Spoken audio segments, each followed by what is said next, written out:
Yeah, so before we went for the break, we were talking about, in fact, I was just going to ask him if there's a huge difference between the two types of products that he had. One was a print which you stuck into your album and you flipped it over, and the other one was a transparency which you project to the wall. So, what's the real difference? You said some latitude, that doesn't make sense to me. I know latitude and longitude as No, you don't have to really go into that. The first difference is that it's positive and it's used for screening.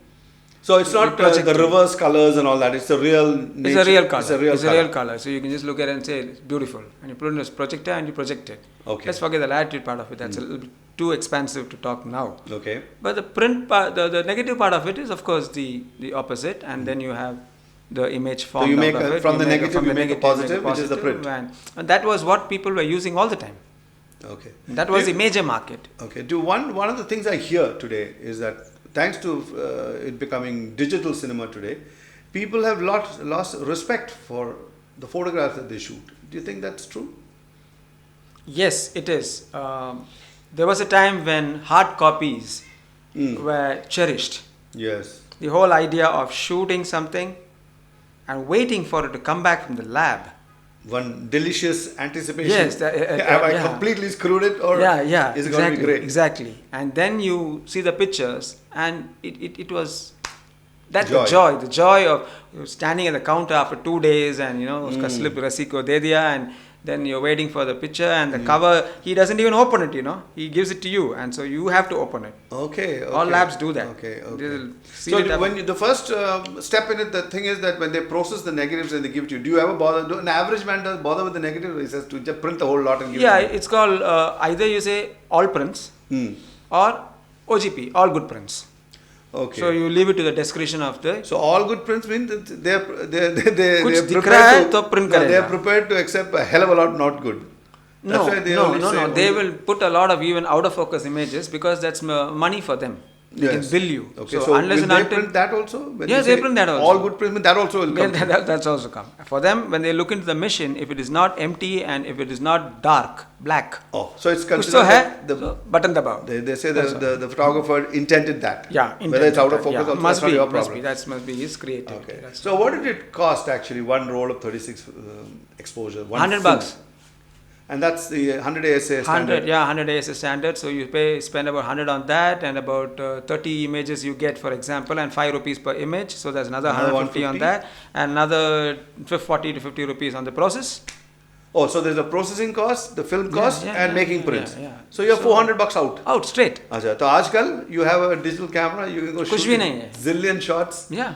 So it has resulted in a lot of respect being lost for. Yeah, the whole concept of hard copies being distributed is gone. Like you have a function at home and you shoot a lot of pictures, and you have your brothers and your sisters and relatives. They all tell you, send us a copy.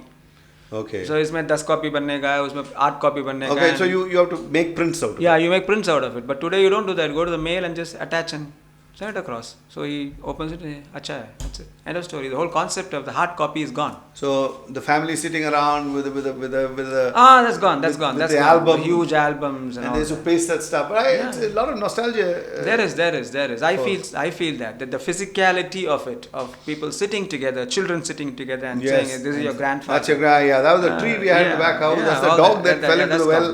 That's gone. Yeah, that's true. Now you got to show him, point it out into a laptop or on a monitor and say that's your grandfather or grandmother. Okay. And then what's your opinion on black and white vis-a-vis color? It's an ongoing argument, It's not an argument really. There's a lot of people who I have heard say it's really tough to shoot black and white. Okay. But I feel the other way around.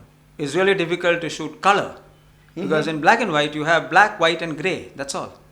Okay, but there's so many shades of grey. Yeah, वो तो है. But there is no clashes. They are all very complementary. Grey, white, and black are very complementary. Okay. So even a really bad looking cluttered color picture, once it's printed in black and white, you will probably see it look amazing because the clutter of the color is gone. But when you shoot color, you have to keep in mind. I never thought of that. So you have colors which don't complement each other, all in the same frame. Yeah, it's all terrible. Clashing colors all over the place. It doesn't work. So you got to work on the palette, and you see either you're working on complementary colors or pastel shades or cut colors. You got to make up your mind that if you're doing candid pictures, it's even So words. composition of colors is just as important as the objects Composition themselves. on the frames, yeah, it is. So So that's did- what gives a semblance. So did you learn that?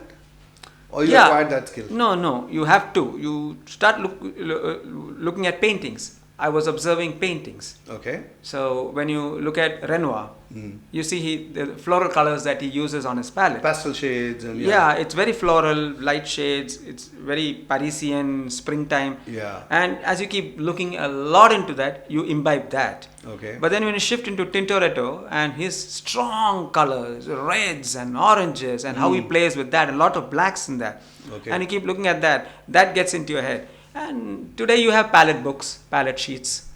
But it'll never be the same as watching a master's work and looking Yeah, at those pictures. yeah. Ruben. Yeah. Anybody for that Is it matter. still used and taught in photography schools? All these kind of things? Do they Oh, ever these, go back to these, those these, people? these were not taught in the photographic school. I should actually thank Mr. K.S. Madhav, the director, who is I treat him as one Mentor. a mentor, guru, you can call it whatever.